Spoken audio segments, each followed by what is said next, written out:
조갑제TV 시청자 여러분 안녕하십니까. 황교안 전 국무총리가 페이스북에 글을 올렸는데 도대체 누구를 위한 사드 반대입니까? 라는 내용입니다. 한번 읽어보겠습니다. 북한은 엊그제 제6차 핵실험을 강행했습니다. 역대 최대 규모로 파악되고 있습니다. 북도 이번 도발을 가공할 수소탄 실험이라고 주장하고 있습니다. 참으로 급박한 상황입니다. 그간 여러 단체들이 사드 배치에 대해 반대 입장을 가지고 있었습니다만 최근 북한의 심화되는 도발에 따라 활동을 보류하는 곳이 생겨나고 있다고 합니다. 그런데도 일부 사드 반대 단체들은 지금 사드 기지가 있는 경북 성주군으로 모여들고 있다는 보도가 있습니다. 사드 반대 전면 투쟁에 나서겠다는 것입니다. 그동안 이들이 주장했던 우려들이 환경영향평가 결과 등으로 해소되었음에도 불구하고 요지부동 무조건 사드 배치에 반대한다는 것입니다. 도대체 무엇을 위한 사드 반대입니까? 도대체 누구를 위한 것입니까? 이들의 의도가 정말 의심스럽고 개탄스럽습니다. 지금은 온 국민이 합심하여 북의 도발을 막을 수 있는 모든 수단들을 다 동원해야 할 때입니다. 온 국민의 한마음, 단결, 이것이야말로 현 시기 가장 중요한 관건입니다. 국가의 안위와 국민의 생명 반드시 지켜야 합니다. 여기서 문장이 조금 잘못된 문장이 있구만요. 국가의 안위는 안전과 위험이라는 뜻이니까 국가의 안전이라고 해야 맞습니다. 국가의 안전과 국민의 생명 반드시 지켜야 합니다. 우리가 위험까지 지킬 필요는 없죠. 황교안 전 국무총리는 자신의 대통령 권한을 대행하는 기간 중에 성주기지에 사드를 배치하도록 해서 6개 한 세트 중에 2기를 먼저 배치를 했습니다. 하나 유감스러운 것은 그때 한꺼번에 왜 6기를 배치하지 않고 2기만 배치를 했느냐. 이게 사드 배치 반대 세력의 눈치를 보는 것이었지 않느냐. 그렇게 해서 빌미를 제공한 거 아니냐 하는 생각도 듭니다. 새로운 정부가 들어서서 국방부가 보고하는 과정에서 청와대에서는 4기가 지금 배치를 기다리면서 어느 창고에 들어있다 하는 이 보고를 자세하게 하지 않았다.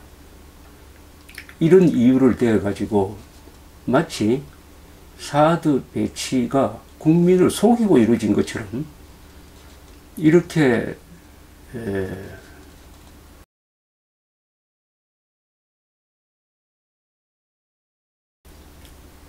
국방부를 몰아세워가지고 필요하지도 않는 환경영향평가를 할 필요가 없는, 하지 않아도 되게 되어 있는 환경영향평가를 이유로 지금까지 4기의 추가 배치를 미뤄왔습니다.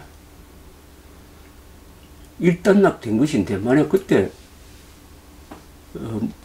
황교안 국무총리가 있을 때 6기를 배치해버렸으면 문재인 정부가 들어와서 여기에 다시 무슨 트집을 잡거나 이렇게 할 이유가 없어졌었는데 지나간 버스니까 2기만 배치한 것이 이게 화근이 됐습니다. 그래 놓고 지금 북한 핵 문제가 위기에 몰려가고 미국 정부가 사드 배치 지원에 대해서 불만을 표시하니까 문재인 대통령은 이제 적시 배치로 가서 아마 이번 달 안으로 나머지 4기가 배치되지 않을까 생각합니다. 그렇다면은 환경영향 평가를 이유로 한 사드 배치 지원은 문재인 정부에도 도움이 된 게 없고 한미동맹에도 도움이 된 거 없고 이게 완전히 끌고 부스럼을 만들고 문재인 정부의 지도력을 의심케 한 것입니다. 이 덕이 된 사람이 아무도 없습니다. 덕이 된 것이. 이 사드 배치 문제를 좀 거슬러 올라가면은 박근혜 정부 시절에 국방부에서는 계속 우리는 사드 배치 논의하지 않는다. 이렇게 국민들을 일종의 속인 거죠. 하고 있으면서도. 그렇게 함으로써 사드 배치 반대를 주장하는 여론이 들고 일어날 수 있는 소지를 만들어준 겁니다. 그때 딱 부러지게 사드는 필요하다.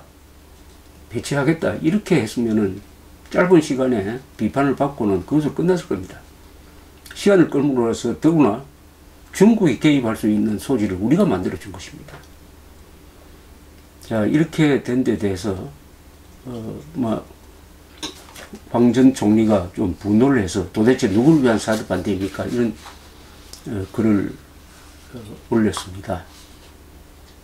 이런 순간에 우리가 그나마 사드라도 배치해가지고 북한이 핵미사일을 쏘면은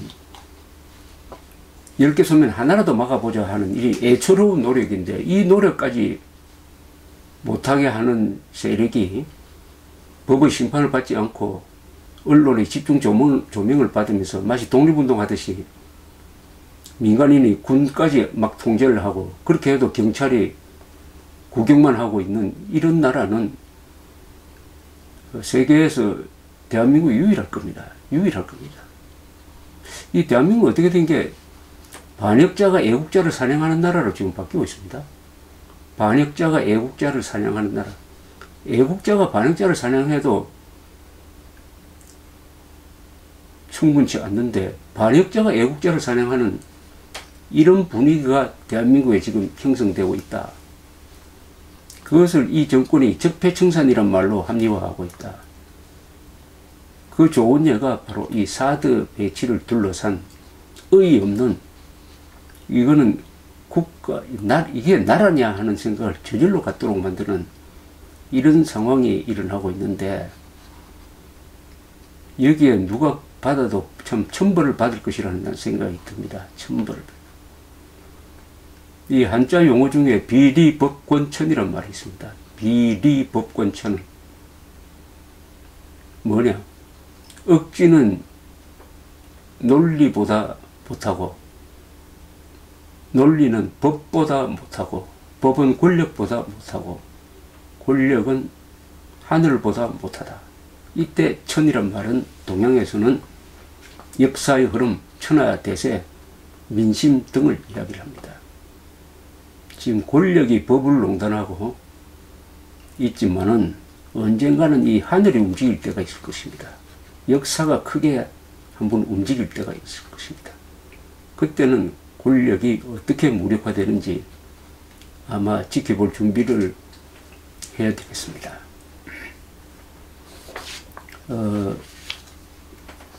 미국이 1953년에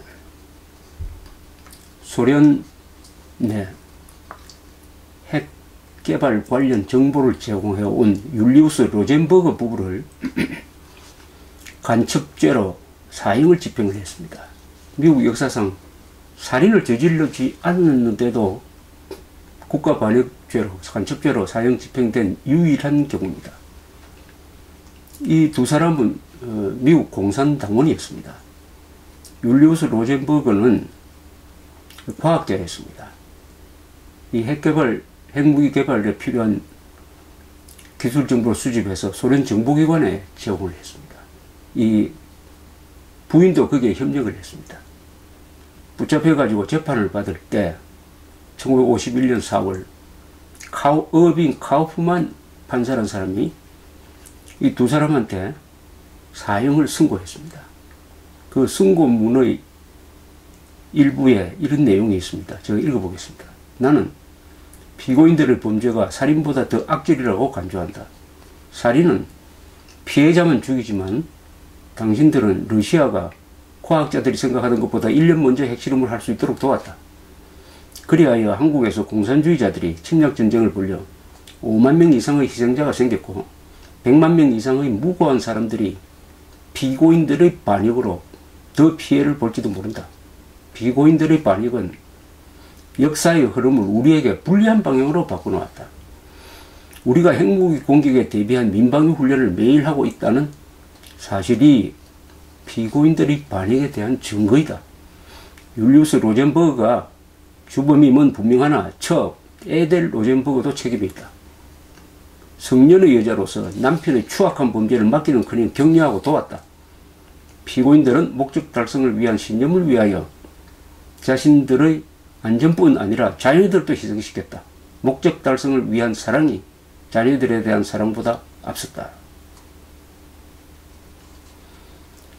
이 준엄한 농고를 한국에서 하면은 어떻게 되겠습니까? 한국에서 하면은 이렇게 되지 않겠습니까?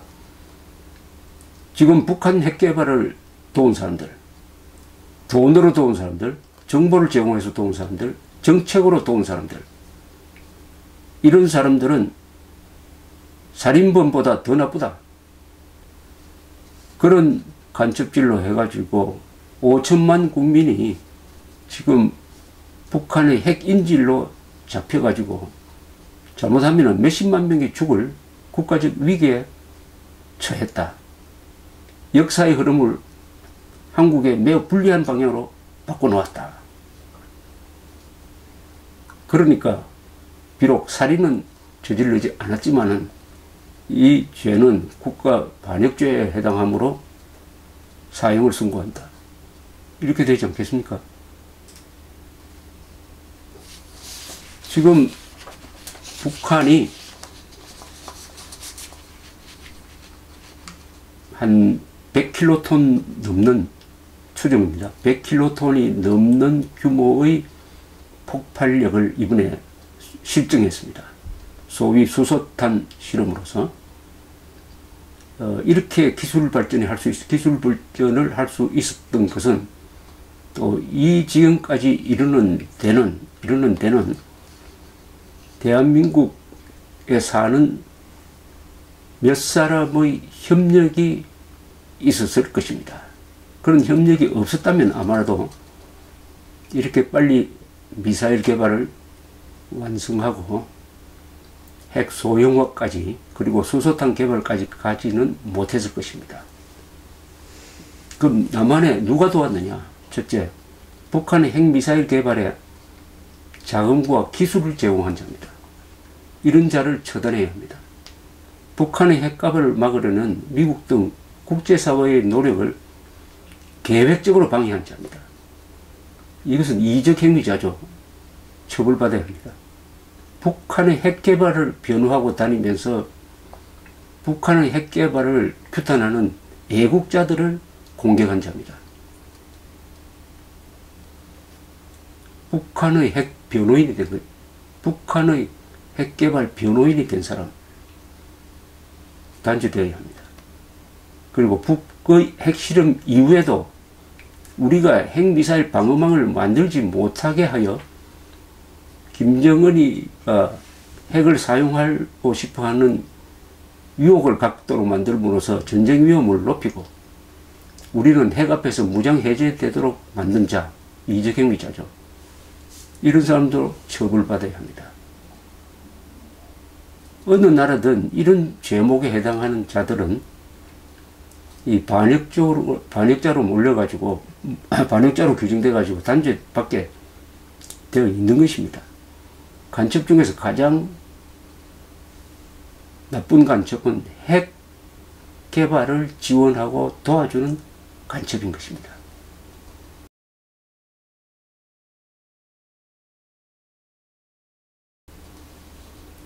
2014년 12월 19일 헌법재판소가 통합진보당을 해산시켰습니다. 통합진보당이 진보적 민주주의를 내세웠지만은 사실은 북한식 사회주의를 지향하는 추구하는 정당이다. 이렇게 규정을 했습니다. 헌법에 위반되는 정당이다. 여기 보충 의견에 안창호, 조용호 두 헌법재판관은 대역행위는 나라의 정체성을 뒤집겠다, 왕을 죽이겠다 하는 이 정도 규모의 가장 큰 역모를 흔히 대역죄라고 합니다. 이런 대역행위를 용서할 수 없는 이유를 이렇게 밝히고 있습니다. 한번 읽어보겠습니다. 이 결정문에 나오는 내용입니다. 통합진보당 결정문에 나오는 내용입니다. 우리들과 우리들의 자손의 안전과 자유와 행복의 바탕인 자유민주주의의 존립, 그 자체를 붕괴시키는 행위를 관용이라는 이름으로 무한정 허용할 수는 없는 것이다. 뻐꾸기는 뱁새의 둥지에 몰래 알을 낳고 이를 모르는 뱁새는 정성껏 알을 품어 부화시킨다. 그러나 알에서 깨어낸 뻐꾸기 새끼는 뱁새의 알과 새끼를 모두 둥지 밖으로 밀어낸 뒤 둥지를 독차지하고 만다. 둥지에서 뻐꾸기의 알을 발견하고 적절한 조치를 한 뱁새는 자신의 종족을 보존하게 되지만 둥지에 있는 뻐꾸기의 알을 그대로 둔 뱁새는 역설적으로 자기 새끼를 모두 잃고 마는 것이다. 피청구인 주도 세력에 의해, 이 통합진보당을 말합니다. 통합진보당의 주도 세력에 의해 장악된 피청구인 정당이, 즉 통합진보당이 진보적 민주주의 체제와 북한식 사회주의 체제를 추구하면서 대한민국의 자유민주주의 체제를 부정하고 그 전복을 꾀하는 행동은 우리의 존립과 생존의 기반을 파괴하는 소위 대역 행위로서 이에 대하여서는 불사 용서를 하지 않는다는 뜻입니다. 불사의 결단을 낼 수밖에 없다. 이는 단순히 옳고 그름이나 좋고 나쁨의 문제가 아니라 존재와 존재의 본질에 관한 문제이기 때문이다. 즉 국가 생존 차원에서, 국민들의 생존 차원에서 이런 반역자들을 단죄해야 된다. 특히 위장해가지고 민주주의, 진보주의자로 위장을 해가지고 대한민국의 정부기관, 정치권 안에서 둥지를 틀고 있는 자를 가려내서 단죄하지 못하면은 결국 그들 세력의 장악하에 들어가고 말 것이다. 이런 이야기를 뻐꾸기, 뱁새 등의 동물 이야기로 쉽게 설명을 하고 있습니다. 우리가 지금 국가 생존 차원의 위기에 직면했다는 것은 누구나 다 아는 사실입니다.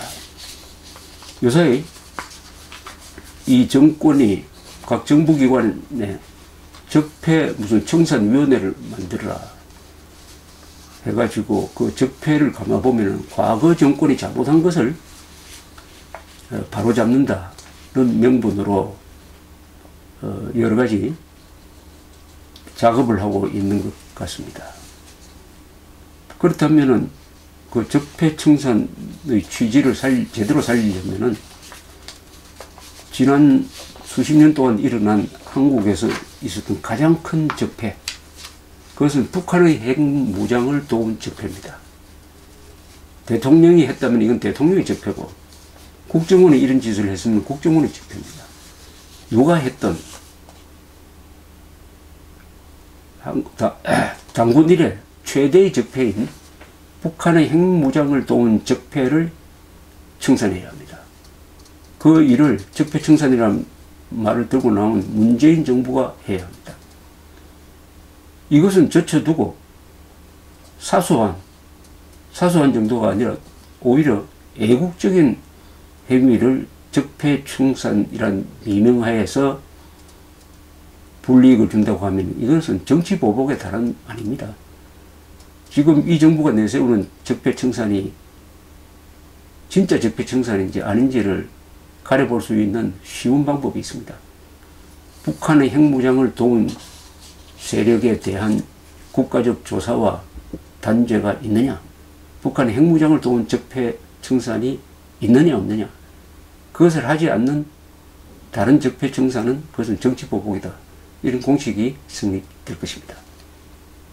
경청해 주셔서 감사합니다.